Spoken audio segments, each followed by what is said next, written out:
আচ্ছা শোনো না, আমি যে কয়দিন থাকবো না তুমি কিন্তু সাবধানে থাকবে, হ্যাঁ? আর নিজের খেয়াল রেখো। আর অবশ্য তোমার খেয়াল রাখার জন্য জান্নাত তো আছে। যাই হোক, ছাড়ো এখন। আরে ছাড়ো না। আচ্ছা ঠিক আছে, তাহলে তুমি সাবধানে চো। আচ্ছা ঠিক আছে। আর জান্নাত, তুই কিন্তু এই এক সপ্তাহ তোর স্যারের পুরোপুরি খেয়াল রাখিস, ঠিক আছে?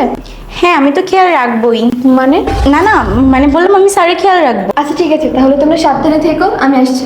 আচ্ছা ঠিক আছে, লাগেজ আমি নিচ্ছি। শোনো, অবশ্যই সাবধানে যাবো, আর পৌঁছে মাত্র কিন্তু আমাকে কল করবা। অবশ্যই। আচ্ছা নাও লাগেজ নাও। Bye bye baby.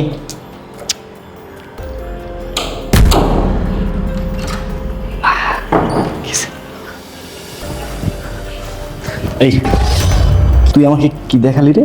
কি দেখিয়েছি? এখনো তো কিছু দেখাইনি। ও আচ্ছা, বুঝতে পারছি তুই আমাকে কি বোঝাতে চাচ্ছিস।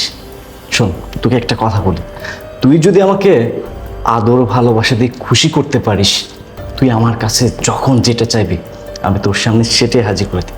কারণ কি জানিস, আমার সব কিছু আছে, ধন সম্পদ টাকা পয়সা, শুধুমাত্র আমার ভালোবাসার দরকার। আমি ভালোবাসার আদরের কাঙ্গাল।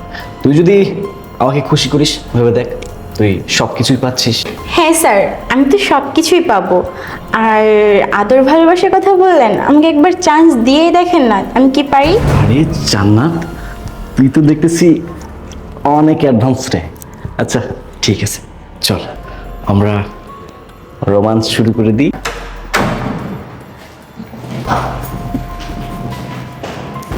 আমার পার্স, এই আমি তো পার্সটাই আনতে ভুলে গেছি। নিয়ে আসছি তাড়াতাড়ি।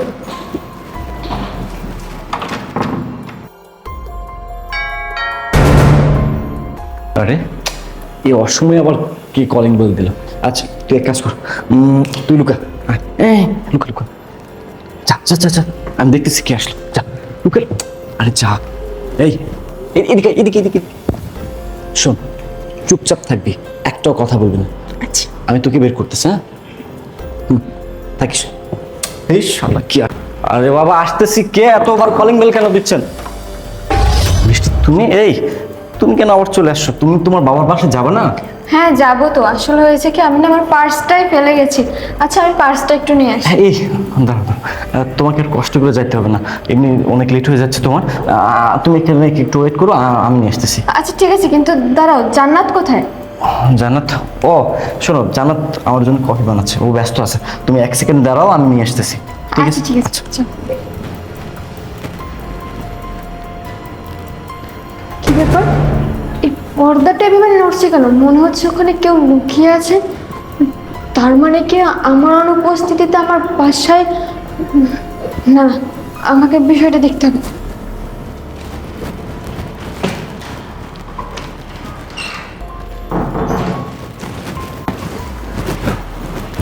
বৃষ্টি, এই নাও। আরে বৃষ্টি কোথায় গেল? ও, বৃষ্টি তো নাই।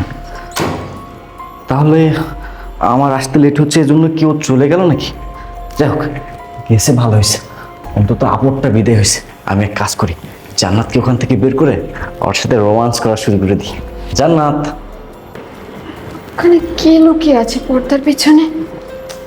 তার মানে কি সত্যি আমার অনুপস্থিতিতে আমার বাসায় কেউ আসে? না, এই বিষয়টা জান্নাত তো আমাকে কখনো কিছু বলেনি। না না, দেখি বিষয়টা আমাকে দেখতে হবে। এই জান্নাত, আয় বের হ।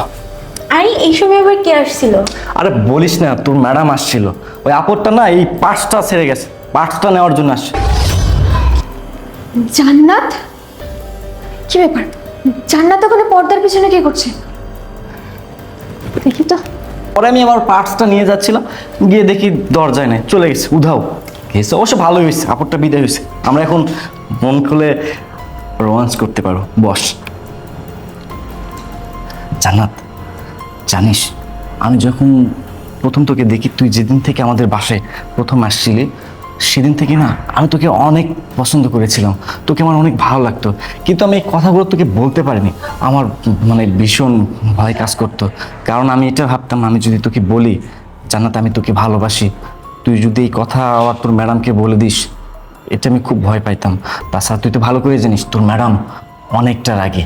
যাক, আজকে অন্তত আমি জানতে পারছি তুই আমাকে পছন্দ করিস। আজকের পর থেকে তোর যখন যেটা লাগবে তুই আমাকে বলবি, আমি তোর সামনে সেটাই হাজির করে দিব। শুধুমাত্র তোর কাছে আমার একটাই চাও, তুই আমাকে আদর দিবি, ভালোবাসা দিবি। কি পারবি না? হ্যাঁ। জান্নাত জানিস তোকে কি বলবো, তোর ম্যাডাম না আমাকে সময় দিতে পারে না। 30 দিনে তো মাস হয়, এই 30 দিনের মধ্যে 20 দিনেও থাকে ওর বাবার বাসায়, ওর মা অসুস্থ, এই জন্য আমাকে টাইমই দিতে পারে না। তুই তো ভালো করে জানিস আমি একজন পুরুষ মানুষ, আমারও তো একটা মন আছে, আমারও তো একটা চাহিদা আছে, তাই না? যাই হোক, ওই আপুদের কথা বলে আমরা সময় নষ্ট না করি, আয় আমরা একটু রোমান্স করি। কি তার মানে জান্নাতের সঙ্গে আমার হাজবেন্ডের অবৈধ সম্পর্ক? আশরাফ, আরে বৃষ্টি, তুমি তুমি তোমার আমাকে দেখতে বাসা যাওনি তোমাদের? কেন আমি কি এখন এসে তোমাদের অনেক অসুবিধা করে দিলাম? ছি, সুবিধা মানে এই তুমি সব কি বলতেছো? আচ্ছা যাক, তুমি যখন আসছো কেন আবার আসলে? কেন আসলাম তুমি বুঝতে পারছো না? আমি তো তখনই এসেছিলাম আমার পার্স নিতে, আর তখন না আমি এসে আর বাইরে যাইনি, তোমাদের এই রঙ্গলীলা রাসলীলা পোস্টে দেখছিলাম দরজার ওপার থেকে। বৃষ্টি, তুমি সব কি বলতেছো? কিসের রঙ্গলীলা, কিসের রাসলীলা? আমি তো তোমার কথার আগে মাথা কিছুই বুঝতেছি না।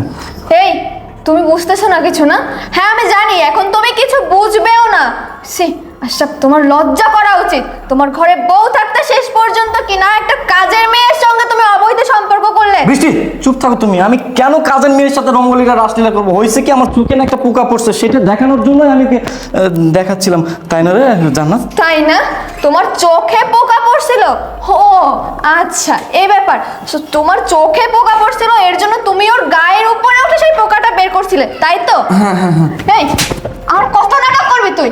আর কত নাটক করবি? আমি কি ছোট বাচ্চা নাকি আমি ফিডার খাই? কোনটা? হ্যাঁ, যে তুই আমাকে যেটা বুঝাবি আমি সেটাই বুঝবো? আশরাফ, আমি এতক্ষণ না দরজার ওপার থেকে দাঁড়িয়ে দাঁড়িয়ে সবটাই দেখছিলাম। আসলে আমি বাসায় তো তখনই এসেছিলাম পার্স নিতে, কিন্তু তুই যখন ঘরে পার্স আনতে গেলি তখন হঠাৎ করে আমার পর্দার দিকে চোখ গেল। আমি দেখলাম পর্দার পিছনে কেউ একজন লুকিয়ে আছে, আর আমি এটা দেখার জন্যই দরজার পিছনে লুকিয়েছিলাম যে আমার অনুপস্থিতিতে আমার ঘরে কে ঢোকে। কিন্তু আমার কপাল খারাপ, আমার এই হাজবেন্ড কিনা শেষ পর্যন্ত আমার বাসার কাজের মেয়ের সঙ্গে এরকম একটা নষ্ট সম্পর্ক গড়ে তুলেছে। বৃষ্টি, তুমি যখন সব কিছু জেনেই গেছো, আমি আর নতুন করে গোপন কোনো কিছুই করবো না। হ্যাঁ, আমি ওর সাথে রঙ্গলীলা রাসলীলা করতেছিলাম, কেনই বা করবো না? তুমি আমাকে কি দিতে পারছো? সময় দিতে পারছো? এই মাস কয়দিন হয় বলো তো? 30 দিনে মাস হয়। 30 দিনের মধ্যে তুমি 20 দিন থাকো বাবার বাসায়, তোমার মা নাকি অসুস্থ, তোমার মার সেবা যত্ন করো। এদিকে তো আমাকে তো টাইম দিতে হবে, তাই না? আমি একজন পুরুষ মানুষ, আমারও তো একটা চাহিদা আছে, আমারও তো ইচ্ছা করে আমার স্ত্রীকে সময় দিব, আমার স্ত্রী আমাকে সময় দেবে, ঘুরবো। সে সময়টা তুমি আমাকে দিতে পারো নি, যে সময়টা আমাকে জান্নাত দিতে রাজি হয়েছে। সো এই জন্য আমি ডিসিশন নিচ্ছি, আজকের পর থেকে আমি জান্নাতের সাথে থাকবো, জান্নাতের সাথে সংসার করবো। আমি আর তোমার সাথে থাকবো না, আমি তোমাকে ডিভোর্স দিব। তোমাকে ডিভোর্স দিয়ে আমি জান্নাতকে বিয়ে করবো এবং জান্নাতকে নিয়েই সুখে শান্তিতে সংসার করবো, তাই না জান্নাত? কি তুমি আমাকে ডিভোর্স দেবে? আরে তুমি আমাকে কে ডিভোর্স দেবে? আমি তোমাকে ডিভোর্স দিব, কারণ তোমার মতো একটা চরিত্রহীন পুরুষের সঙ্গে আমি আর এক ছাদের নিচে থাকতে চাই না, যে কিনা নিজের স্ত্রী থাকা সত্ত্বে বাসার কাজের মেয়ের সঙ্গে একটা অবৈধ সম্পর্ক গড়ে তুলতে পারে, তার সাথে আর যাই হোক সংসার করা যায় না। আর তুমি কি বললে আমি 20 দিনই বাসায় থাকি না 1 মাসের ভিতরে, তাই তো? আশরাফ, তুমি ভালো করেই জানো যে আমার মা কতটা অসুস্থ, আর আমি আমার বাবা মায়ের একমাত্র সন্তান, এটাও তুমি ভালো করে জানো। আমি ছাড়া আমার বাবা মায়ের দেখাশোনা করার মতো কেউ নেই। আশরাফ, আজকে যদি আমার মায়ের জায়গায় তোমার মা থাকতো, তাহলে কি তুমি এই কথাটা বলতে পারতে, এই কাজটা করতে পারতে কখনো? আজকে আমি অ্যাভেলেবেল না বলে তুমি একটা বাসার সামান্য কাজের মেয়ের সঙ্গে রঙ্গলীলা করলে, রাসলীলা করলে, পোস্টারস্টি করলে, একটা অবৈধ সম্পর্ক গড়ে তুললে। কিভাবে পারলে এই কাজটা করতে আশরাফ? আমার না তোমাকে নিজের হাজবেন্ড হিসেবে পরিচয় দিতেও এখন লজ্জা লাগছে। এই তোমার সঙ্গে না আমি আর একটা কথাও বলতে চাই না, কারণ পাথরে মাথা ঠুকলে না নিজের মাথাটাই কেটে যাবে, পাথরের মন কখনো গড়বে না। তো তুমি যেরকম পুরুষ, আমি আশা করি ভবিষ্যতে তুমি এর থেকেও বড় কিছু করতে পারো। তাই আমি না আর তোমার সঙ্গে কথাও বাড়াতে চাই না, তোমার সঙ্গে একটা মুহূর্ত আমি আর থাকতে চাই না এক ছাদের নিচে। আমি ডিভোর্স লেটার পাঠিয়ে দিব, সময় মতো সাইন করে আমাকে রিটার্ন করে দিও, ওকে? আর জান্নাত, তোকে বলছি, তুই তো ছিলিস সেই অজপাড়াগায়, কোনো কাজ পেতি না, এর জন্য আমি তোকে আমার বাসায় এনেছিলাম, যে তোর বাসায় অনেক প্রবলেম, তো ফ্যামিলি প্রবলেম, এগুলো দেখে আমি তোকে আমার বাসায় এনেছিলাম আমার সঙ্গে, যে আমাকে একটু হেল্প করবি। আর শেষ পর্যন্ত কিনা তুই এসে আমার সংসারটা নষ্ট করলি, আমার পরিবারটা ভাঙার চেষ্টা করলি। না না, তোকে না আমি কোনোদিন ক্ষমা করতে পারবো না। আর আজই আমি ফোন করে তোর বাবা মাকে সব কিছু জানিয়ে দিব। তোরা থাক তোদের মতো। বৃষ্টি বৃষ্টি বৃষ্টি আরে তুমি কোথায় যাচ্ছ? আমি তো তোমাকে আদর ভালোবাসা সব কিছুই দিব। ধুর, আদর ভালোবাসা। এই বৃষ্টি বৃষ্টি